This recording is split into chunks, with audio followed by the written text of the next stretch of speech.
Bonjour et bienvenue, bonjour à vous toutes et à vous tous, Suchita UIEA. Cette semaine, on va vous parler de Subdesign, la classe prépa design qui ouvre pour la première fois à Ajaccio.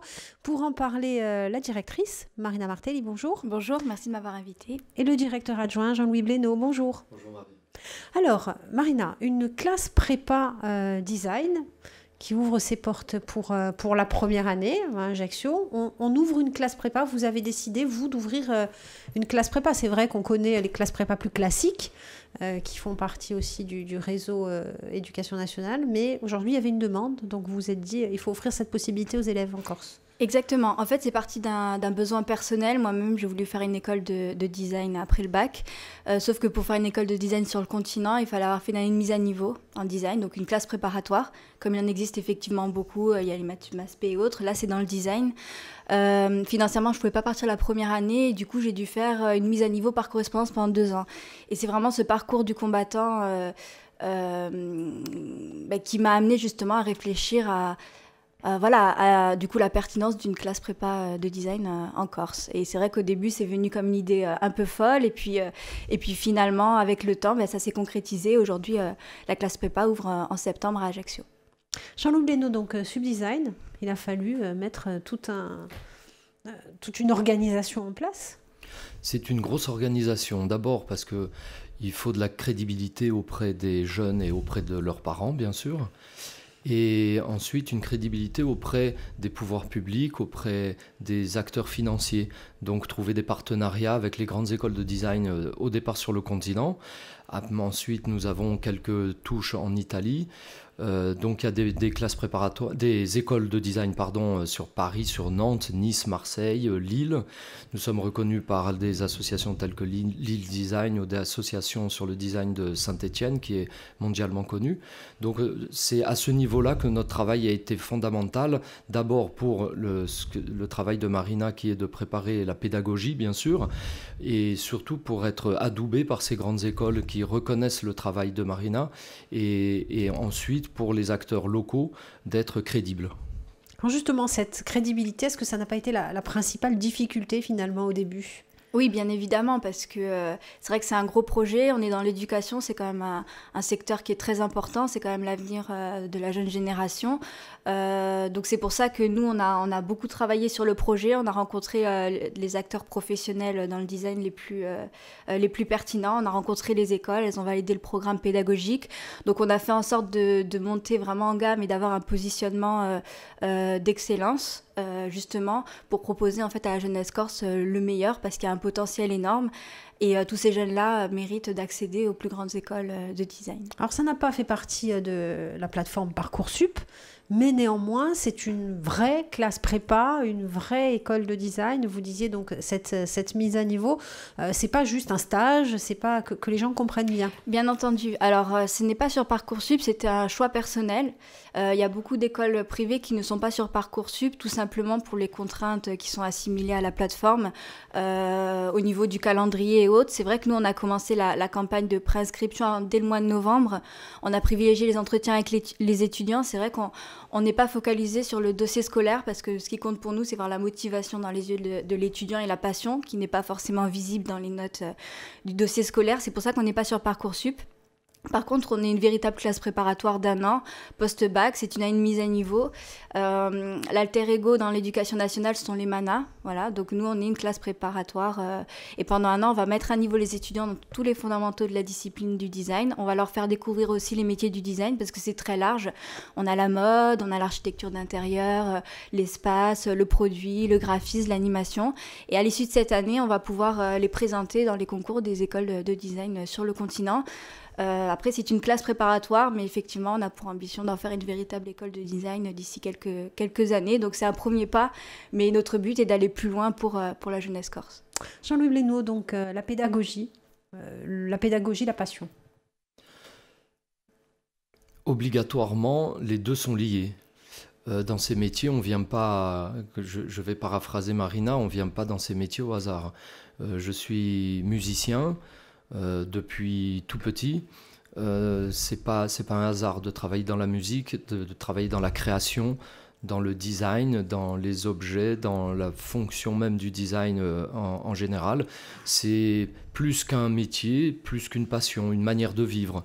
Donc il faut vraiment que nous, dès le départ, quand nous ouvrons cette classe préparatoire, il faut que notre passion, autant à Marina qu'à moi, et de toute l'équipe pédagogique, j'insiste là-dessus, parce que ce sont des professionnels du design qui vont enseigner chez nous, ce ne sont pas des professeurs, uniquement professeurs, ce sont des gens qui ont leur entreprise, qui travaillent, qui connaissent le marché au quotidien, qui connaissent les difficultés, et le bonheur au quotidien de ce genre de métier, et qui vont réussir, je l'espère et j'en suis sûr, transmettre leur passion à ces jeunes qui sortiront avec leur bac et qui arriveront peut-être à faire ce métier, en tout cas dans un premier temps à faire notre classe préparatoire. Nous faisons fort de les amener au niveau nécessaire pour passer et surtout réussir les concours dans ces grandes écoles qui sont absolument merveilleuses. Nous avons fait toutes ces écoles avec lesquelles nous sommes partenaires, on les a rencontrées toutes. On est allé, on a rencontré les équipes pédagogiques, les directrices, les directeurs, et il y a dans ces endroits une passion. Bon, Marina avait envie de redevenir étudiante. Moi, vu mon grand âge, il fallait faire un grand effort d'imagination, mais c'est fantastique. On sent cette passion au quotidien. Alors, avant de se retrouver à demain, comment on fait pour s'inscrire ou du moins se renseigner ? Alors, on a un site internet, donc subdesign.corsica. Sur le site, effectivement, on vous parle des cours, on vous parle de la vie scolaire, on vous parle de tous les partenariats. Effectivement, on a des partenariats pédagogiques avec des grandes écoles. Donc, ce sont des grandes écoles qui vont venir à Ajaccio rencontrer les étudiants. Elles vont aussi donner des conférences sur le design qui seront ouvertes au public, justement, pour un peu informer sur ces métiers qui sont quand même mal connus.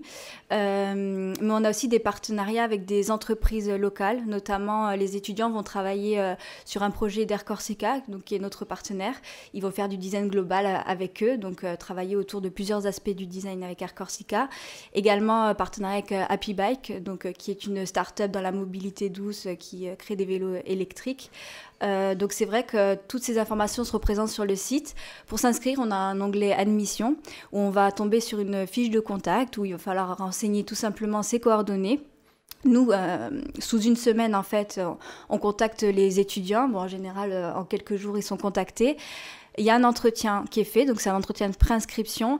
Notre but, c'est de discuter avec l'étudiant, de voir ses motivations, voir aussi que son projet professionnel correspond avec notre offre, parce que voilà, le but, c'est aussi de bien les orienter vers ce qui correspond. Et ensuite, à l'issue de cet entretien, alors là, c'est le dossier d'inscription, et s'ils veulent s'inscrire, ils n'ont qu'à le remplir, et leur inscription est effective. On va bientôt annoncer le nom des étudiants qui sont pris à Subdesign dès début juin, donc encore un peu de patience, mais ça va arriver. En tout cas, s'il y a quand même des retardataires après cette date, puisqu'on clôture les inscriptions en juin en théorie, mais on accepte quand même quelques retardataires, donc n'hésitez pas, on est là. Donc on va parler des différentes disciplines, mais on va revenir quand même sur cette crédibilité parce que c'est la première année, donc forcément il faut faire ses preuves, il faut le dire. Vous nous disiez, il y a de nombreuses classes de design, de nombreuses écoles, universités de design qui vous ont fait confiance. Ça veut dire qu'elles ont validé quand même le projet pédagogique de Subdesign Ajaccio. Exactement. Ce qui est le plus important, c'est de fournir un enseignement de qualité. Donc déjà au niveau du corps professoral, du coup, on a pris des professionnels qui ont de l'expérience dans ce domaine et en plus effectivement qui ont des agences de design à côté. Ce qui était évident pour nous, on a une classe préparatoire. Donc avec Subdesign, on peut rentrer dans une école de design en licence ou bachelor, suivant si l'école est publique ou privée, ou bien en BTS. Ou encore, il y a le nouveau diplôme DNMAD qui est en train d'être mis en œuvre. Donc Subdesign prépare également à ce nouveau diplôme. Donc ces acteurs-là, il fallait les rencontrer, il fallait leur présenter déjà Subdesign, leur montrer qu'on existait, leur montrer aussi le contenu pédagogique et notre sérieux. Donc on est allé les rencontrer avec mon associé Jean-Louis Blénaud dans plusieurs villes, donc à Paris, Nantes, Lille... Marseille, j'en oublie, Bordeaux, Nice, voilà. On est allé les rencontrer, donc on a rencontré les directeurs, les enseignants, les élèves, J'ai aussi été jury de master, donc pour bien voir effectivement vers quoi tendait le secteur. À l'issue de ces conversations, donc on leur a envoyé le programme pédagogique, effectivement, pour qu'ils puissent le valider. Donc tous les points, en fait, puisque on est obligé de remplir des cases de niveau à atteindre dans chaque discipline. Donc on leur a envoyé le programme pédagogique et ils ont validé, en fait, tous nos objectifs. C'est-à-dire que si on remplit ces objectifs-là, du coup, les étudiants sont tout à fait éligibles pour entrer dans leurs établissements. Donc effectivement, la validité du programme pédagogique par les écoles de design était le point crucial et c'est un point du coup qui a été validé. On en a été très, très heureux. Où vont se dérouler les cours? Ça va se passer comment? Alors nous avons des locaux au pôle de Soirtel, pas loin du stade de Mezzaville. Il y a un espace ouvert, ce ne sont pas des classes closes évidemment, un espace ouvert dans lequel il y aura une matériothèque, il y aura des ordinateurs, il y aura tout ce qu'il faut pour le corps professoral, pour apprendre tout ce que vous a expliqué Marina à l'instant. On découvre quand même que le design, c'est pluriel, hein. Design produit, design d'espace, design du numérique, de mode, graphique, innovation durable. Oui, effectivement, en fait, le design, on peut remplacer ce mot-là par conception. C'est vrai qu'aujourd'hui, la définition pour le grand public du design, c'est un style ou un adjectif pour dire que quelque chose est joli ou tendance. La vérité est très loin de ça. En fait, le design, c'est de la conception. Donc, du coup, ça trouve ses champs d'application dans de nombreux domaines. Effectivement, on peut faire du design dans la mode. Donc, ça va être la création de produits de vêtements. On peut faire du design produit dans l'automobile. On peut faire du graphisme pour créer des identités visuelles pour des entreprises. On peut faire du design en innovation durable pour trouver des solutions qui ont un impact environnemental faible. En fait, le design, c'est créer des produits ou des services qui sont centrés sur l'humain. Donc effectivement, c'est très très large. Par exemple, en BTS Design, vous avez 14 mentions de design différents. Ça peut être l'espace, le produit, l'animation, le sound design aussi pour travailler dans les jeux vidéo, les designs caractères. C'est très très large. Et toutes ces disciplines ont en commun en fait des fondamentaux qui sont enseignés en première année. Il y a le lien aussi avec, on va dire, le tissu économique local, et ça, c'est important. Il le faut. Nous avons quelques partenariats avec des entreprises que Marina citera tout à l'heure. C'est un lien énorme puisque chaque construction, chaque personne qui peut s'installer doit avoir ce lien avec la société civile, je dirais. Il faut que l'intégration se fasse dans tous les sens du terme, autant au niveau visuel qu'autre niveau et économique, bien sûr. Et c'est aussi le rôle du designer de mettre en osmose toutes ces compétences. C'est pas un acteur économique qui va se débrouiller tout seul avec des graphistes de leur côté qui vont se débrouiller seuls et avec des ouvriers ou des enseignants. Non, il faut que tout le monde fonctionne dans la même direction. Le designer est là justement pour faire le lien entre tous ces acteurs pour aller vers le beau, si j'ose dire.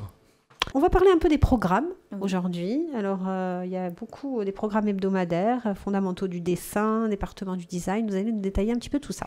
Oui, alors donc la classe prépa, c'est quand même une formation intensive. C'est comme une année scolaire, hein, c'est calé sur le calendrier. On commence dès septembre, on finit le 21 juin pour la fête de la musique. C'est un programme intensif, on a environ comme 35 heures. Exactement. C'est un peu un sprint hein, sur un an où on doit atteindre un niveau assez élevé pour avoir le plus de chances et décrocher le plus de concours dans les écoles de design. Donc on n'a pas trop le temps d'être en vacances. Du coup, c'est un programme assez intensif. Il y a 35 heures en général par semaine. On a un programme assez varié. On est sur les fondamentaux, le socle commun de compétences en design. Notamment le dessin. Le dessin, c'est la matière la plus importante parce que le designer a une capacité de représentation importante pour pouvoir exprimer et développer ses idées. Donc, on a environ 12 heures de dessin par semaine. Ensuite, on va avoir la culture design, donc tout ce qui est culture générale, histoire de l'art. Puis, on va s'attaquer au département du design. Donc, c'est une année de mise à niveau, effectivement, pour se mettre à niveau, mais c'est aussi une année où on va découvrir tous les métiers du design pour après pouvoir confirmer son choix d'orientation parce que les métiers du design sont très larges. On a le produit, effectivement, la mode, l'espace, l'innovation durable, l'animation, c'est très très large. C'est pas évident pour un jeune bachelier de confirmer vraiment son orientation, donc ça lui permet cela aussi. Donc le cours département design, À travers cet enseignement, on va découvrir ces différents métiers. Comment on va les découvrir? En travaillant avec de vrais projets d'entreprise du territoire corse. Donc du coup, les étudiants seront sensibilisés aux pratiques professionnelles et pourront vraiment confirmer cela. Ensuite, on va avoir des cours sur les matériaux en design. Donc ça fait partie des sciences de l'ingénieur. Reconnaître les matériaux, savoir les utiliser, les assembler. Puis on va partir sur le designer entrepreneur. Donc ça, c'est un enseignement pour développer la confiance en soi de l'étudiant, être force de proposition, pouvoir parler en public, défendre ses idées. On va partir aussi sur de l'anglais, voilà, 2 heures d'anglais par semaine. Et voilà. Et pour finir, il y a aussi l'enseignement human design. En design, en fait, on dit que le design est entre l'art, la technique et les sciences humaines. Pourquoi les sciences humaines? Parce que le designer va créer des produits ou des services pour l'humain. Donc, il faut quand même savoir comment il fonctionne, quelles sont ses cultures. Donc, dans le cours human design, on va faire de la philosophie à appliquer au design. Et puis, logiciel design, revue design aussi. Oui, alors donc logiciel design, effectivement, c'est tout ce qui est logiciel de conception assistée par ordinateur. On a 2 heures par semaine, donc c'est surtout autour de Photoshop et Illustrator, InDesign qui sont les logiciels de base. Après, ce qui est très important en classe préparatoire, c'est surtout le dessin à la main. Voilà, c'est vraiment, ça prend beaucoup plus le pas que l'ordinateur. Avant d'utiliser l'ordinateur, il faut savoir exprimer ses idées par le dessin à la main. Jean-Louis Blénaud, ça coûte cher une classe prépa? Comment on fait? Alors, ça coûte chez nous 5 900 € l'année. C'est cher, certes, nous sommes dans la fourchette... Je parlais pas pour l'étudiant, en fait, je parlais pour monter une classe prépa. Ah, excusez-moi. Oui, pour monter, oui, effectivement, ça coûte cher. Alors, il faut les pouvoirs publics, il faut les entrepreneurs privés, il faut les banques, il faut les fonds d'investissement, il faut tout ça. Il faut beaucoup se battre, travailler, convaincre, parce que là aussi, il est évident qu'on peut pas demander certaines sommes avec juste un dossier. Il faut être très convaincant. Il faut beaucoup de cautionnement, de caution. Il faut beaucoup de choses comme ça. C'est très compliqué. Mais avec la ténacité qui est la nôtre, on arrive toujours à rester optimiste et nous le sommes encore plus maintenant qu'avant. 5 900 €, ce sont les frais de scolarité, mais finalement, si on va aller faire cette classe préparatoire sur le continent, ça coûte beaucoup plus cher. Oui, alors les classes préparatoires sur le continent dans le privé commencent à 6 100 €. Voilà, donc on a quand même... Plus il faut se loger, il faut vivre là-bas. Voilà, et puis effectivement, il y a aussi l'avion, il y a aussi les inquiétudes pour les parents. C'est vrai qu'on a reçu beaucoup d'étudiants, on a reçu des parents et ils s'inquiètent un peu déjà de ces métiers qu'ils ne connaissent pas, ce qui est légitime parce qu'on n'entend pas forcément parler ici. Alors bon, c'est vrai que c'est des métiers d'avenir et ça rassure les parents effectivement d'avoir l'opportunité de venir voir l'école, de rencontrer les enseignants et aussi de se dire, mon enfant, ça lui fait quand même une transition entre le lycée et du coup partir après sur le continent. Il y a encore 1 an pour se préparer du coup sur cette rampe de lancement. Voilà, donc effectivement, on a essayé d'être dans la fourchette basse des écoles privées. Voilà, effectivement, en Corse, du coup, c'est la seule classe prépa au métier du design, donc on en est très content. Qu'est-ce qui vous a motivé à ouvrir cette classe? Donc, vous nous avez expliqué donc, ce parcours personnel et puis vous vous êtes dit finalement on a des talents aussi ici, autant leur donner une chance. Ah oui, il y a les talents, on l'a vu clairement en faisant les forums des lycées. Ajaccio, Corté, Bastia, on s'est déplacé, on a rencontré plus de 300 lycéens de première et de terminale. Et quand il y en a qui venaient un peu par hasard, il y en a qui venaient pour accompagner certains qui voulaient venir, mais il y a très souvent, et dans chaque lycée, quelques élèves qui arrivent avec des étincelles plein de les yeux, et là vous vous dites, à chaque fois quand il y avait des étudiants qui passaient, Marina et moi, sans nous concerter, on savait, s'ils venaient nous voir ensuite, on savait qui on allait prendre. Il y a une masse impressionnante dans ces métiers-là, dans ce métier de la création, de l'investissement de soi. C'est assez impressionnant et franchement, ça rend très optimiste pour la suite, pas que pour Subdesign, pour la suite de l'évolution de la société, de voir ces jeunes qui sont vraiment motivés par ça. Nous étions hier à Bastia pour Marina donner une conférence dans le cadre d'EPA, Entreprendre pour apprendre. Et Marina a parlé de son parcours. Donc on avait toutes les classes de Sartène, d'Ajaccio, Bastia. Enfin, il y avait un engouement énorme. Et on a vu les travaux de ces jeunes collégiens ou lycéens.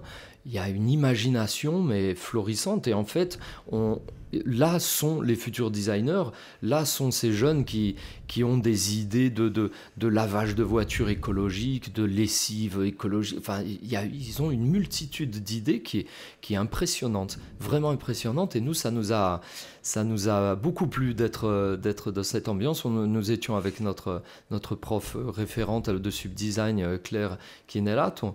Et on s'est régalés tous les trois à être dans ce vivier. C'est un vrai vivier, là, pour le coup.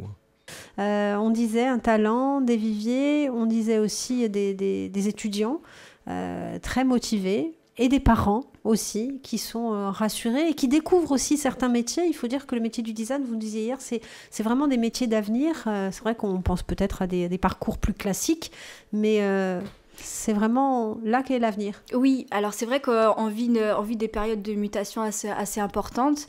On le voit partout, des mutations au travail, on travaille de manière plus collaborative. Il y a aussi les problèmes des énergies fossiles qui diminuent et donc il faut imaginer d'autres ressources, des énergies renouvelables. Et en fait, le travail du designer, ça va vraiment être de concevoir en prenant en compte toutes ces problématiques, ces mutations, qu'elles soient environnementales, écologiques, sociétales. Et du coup, les designers sont de plus en plus recrutés dans tous les secteurs. Dans n'importe quelle entreprise, que ce soit aussi pour réimaginer d'autres manières de stratégie, d'innovation, de management, d'inventer des produits ou services qui s'adaptent justement à ces mutations. Donc c'est vraiment des métiers d'avenir. Pour nous, c'était une évidence que la Corse puisse avoir un chemin un peu plus privilégié pour aller vers ces métiers d'avenir, que la jeunesse corse aussi était tellement créative. On voit de plus en plus d'entrepreneuriat ici. Les jeunes veulent monter leur entreprise, veulent choisir eux-mêmes leur avenir. Et les métiers du design, justement, coïncident totalement avec cette énergie-là. Marina disait hier, la première étape, c'est le dessin à la main, c'est-à-dire c'est l'art, c'est l'imagination finalement. C'est fondamental. Et quand nous étions justement dans de nombreuses grandes écoles de design sur le continent, certains directeurs nous disaient la première année, on interdit presque l'ordinateur. C'est-à-dire qu'ils veulent vraiment que ça soit la feuille de papier et le crayon gris. C'est un discours auquel je souscris totalement, étant musicien et compositeur. Si vous m'enlevez mon ordinateur, c'est pas grave. Moi, il suffit... Bon, par contre, la feuille blanche, c'est un peu embêtant. Il faudrait que je trace moi-même les portées musicales. Donc, il suffit que j'ai des portées musicales et un crayon gris et tout va bien. C'est ce qui se passe dans la tête. L'ordinateur ne doit être qu'un instrument et non pas notre maître. Et c'est de cette manière qu'on arrive à développer leur imaginaire. Quand vous expliquez à quelqu'un quelque chose, vous prenez une feuille, un crayon et vous écrivez dessus, même un plan pour indiquer une destination, c'est aussi simple que ça. Donc un designer, un musicien ou autre, quand on explique, on prend le crayon et on écrit. Voilà, ça c'est fondamental. Et après, bien sûr, je voulais juste, je ne sais plus quel jour nous avions parlé de ces fameux cours de dessin. Ce que dit Marina, je ne fais évidemment que la paraphraser, c'est que même si vous ne savez pas dessiner, vous êtes accepté dans Subdesign. C'est-à-dire que nous avons suffisamment de compétences dans le corps professoral pour apprendre réellement à dessiner. C'est l'imaginaire qui compte, c'est la passion qui compte. Et après, on rentre dans une classe préparatoire, on est là pour apprendre. Si on sait déjà tout, c'est pas la peine de venir dans une classe prépa. Donc même ceux qui savent pas bien dessiner, ils ont évidemment la possibilité de venir chez nous. C'est important de le préciser parce que c'est vrai qu'une classe prépa art, par exemple, on demande plus de compétences techniques. Oui. Là, c'est vraiment le pouvoir de l'imagination. Exactement. En fait, c'est la question qui nous revient tout le temps, en fait, quand on a des entretiens avec les étudiants, c'est « je ne sais pas dessiner, est-ce que je peux quand même postuler ?» Donc effectivement, nous, on vous l'apprend. Je veux dire, tout le monde est capable de dessiner. C'est comme une autre discipline, les mathématiques, la physique, ça s'apprend. Donc ça, il y a aucun souci. Par contre, l'imagination, la curiosité, l'ouverture sur le monde, l'envie de faire, ça, on ne peut pas l'apprendre. Donc effectivement, c'est le prérequis qu'il y a à avoir. Mais le dessin, c'est effectivement le plus important en design. D'ailleurs, le mot design lui-même vient du mot dessin. Donc design en italien qui signifie le dessin à la main, mais aussi le dessin, le projet, donc avec une orthographe différente. Donc toute la base du métier de designer est là et on est vraiment tous capables de dessiner. Puis vous nous disiez tout à l'heure hors micro, il y a une marraine aussi. Oui. Oui, alors effectivement, on a la chance d'avoir une magnifique marraine pour cette première promotion. Il faut savoir qu'on aura une marraine ou un parrain différent chaque année. Toujours quelqu'un, enfin une personnalité du territoire qui œuvre pour le territoire corse, c'est très important. Donc pour cette première année, on a choisi Katia Maïboroda, qui est la directrice du CAUE. C'est vrai que c'était très important pour nous d'avoir une personnalité assez forte qui allait avoir un rôle de conseil pour les étudiants, un repère différent. C'est vrai qu'elle va apporter son savoir au niveau de l'architecture, qui est une discipline qui nourrit aussi le design. Donc c'était très important pour nous. Katia nous suit depuis le début. On a vu dans ses yeux l'engouement quand on avait fait une présentation de Subdesign au mois de novembre, et c'est très naturellement qu'on lui a proposé. Et d'ailleurs, elle a eu les larmes aux yeux à cette idée parce qu'elle valide totalement le projet et elle veut être là pour accompagner les premiers étudiants de la première promotion. Et d'ailleurs, la première promotion portera son nom, c'est la promotion Maïboroda. Ça veut dire qu'on entre aussi finalement avec l'architecture, l'aménagement du territoire, tout ce qui est, on entre aussi dans un embellissement, dans une réflexion plus globale sur son territoire, sur sa ville. Oui, c'est une globalité, comme vous le dites. On est au milieu de quelque chose, on est au milieu d'un environnement, on n'est pas seul dans cet environnement, on n'est pas côte à côte, on est vraiment, vraiment tous ensemble, et avec les conséquences que ça a, la liberté de chacun finit là où commence celle des autres. Donc il faut apprendre à vivre ensemble, c'est un terme galvaudé, mais c'est une réelle réflexion qu'il faut avoir, avec justement cette possibilité de rendre le monde beau dans tous les sens du terme, au niveau de la convivialité, au niveau de l'envie d'être chez soi. Il y a des quartiers d'Ajaccio qui s'embellissent de plus en plus, la vie des gens s'en retrouvera plus belle, forcément, parce que l'environnement est beau, c'est aussi simple que ça. Quand on est en banlieue parisienne où il n'y a que du gris et que vous sortez d'Ajaccio et vous avez une multitude de tons de couleurs, bon, ben, la vie est plus belle, tout simplement, et c'est pas parce que c'est la Corse. Bon, c'est aussi parce que c'est la Corse, mais c'est pas que pour ça aussi. C'est cet environnement-là qui devient un environnement visuel, un environnement économique, social. C'est tout cet ensemble-là qui me fait kiffer. Accompagné donc par les acteurs économiques aussi, on parlait de la DEC, et puis avec un ancrage aussi dans l'entrepreneuriat ici. Oui, effectivement. Alors la DEC a été un acteur économique très important, donc l'Agence du développement économique de la Corse. Il y a eu un appel à projet l'année dernière sur les femmes chefs d'entreprise auquel j'ai postulé, et c'est par ce biais-là du coup qu'on a pu avoir notre première subvention, notre première prime qui nous a permis d'investir. C'est vrai qu'il faut dire que pendant plus d'un an et demi de développement de projet, ça s'est fait sur nos fonds propres qui, faut le dire, sont limités. Moi-même, j'ai dû retomber au RSA pour pouvoir développer le projet à temps plein. Donc c'est vrai que ces acteurs économiques ont commencé à nous soutenir, la CAPA bien sûr. La CAPA nous a soutenus avec une mise à disposition de locaux, mise en relation. La M3E aussi, qui est la pépinière d'entreprise où je suis, qui soutient le projet depuis le début, sont été les premiers à connaître le projet. Et pendant 2 ans, ils m'ont soutenu au quotidien. Après, l'ancrage territorial est très important. Une école, c'est pas quelque chose qui est indépendante et qui est seule dans son coin. Elle agit avec tous les acteurs, que ce soit associatifs, entreprises, institutionnels. C'est vrai que nous, aujourd'hui, on est partenaire avec des entreprises corses comme Air Corsica, Happy Bike, d'autres petites entreprises aussi qui nous déposent des projets professionnels sur lesquels les étudiants vont travailler. Donc c'est très intéressant parce que les étudiants travaillent donc sur un projet qui est réel. Ils commencent à se faire un réseau en Corse. Du coup, ils peuvent être repérés par les entreprises au niveau local s'ils ont envie plus tard de rester travailler en Corse, puisque ce sont des opportunités qui sont en train de se créer autour du design. Et puis pour les entreprises qui seraient peut-être un peu sceptiques de se dire le design c'est peut-être pas fait pour moi, ils auront la preuve par l'exemple que le design peut améliorer leurs produits, leurs services, leur lisibilité, leur identité, beaucoup de choses. Et puis on va conclure, oui. Et aussi, des partenariats avec des associations telles que celle de Thierry Corbalan, le Dauphin Corse, qui lui sera notre référent au niveau associatif.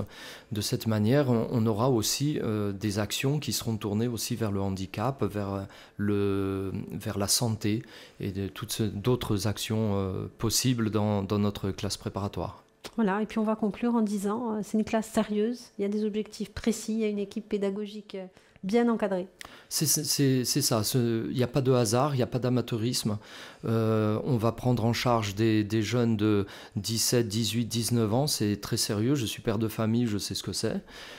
Donc l'équipe est sérieuse. Marina porte un projet extraordinaire et exceptionnel.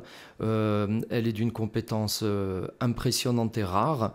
Et de toute façon, elle l'a prouvé devant de nombreux acteurs économiques qui l'ont suivi. Et puis, c'est pas un one-shot? Non, bien entendu. Donc le but, c'est de créer une école de design en Corse, quelque chose qui soit vraiment une classe déjà pérenne. Donc une classe préparatoire pour commencer. Et on espère dans quelques années, enfin en tout cas on travaille déjà dessus, donc c'est pas qu'on espère, c'est que ça va se faire. Une véritable école de design, vraiment au cœur de la Méditerranée. Et le but, c'est que la Corse puisse porter ce magnifique projet pour les jeunes, pour les familles, pour les parents et pour la Corse dans sa globalité. Merci à tous les deux. Merci Maria, beaucoup. merci Et beaucoup. puis on rappelle subdesign.corsica. À bientôt.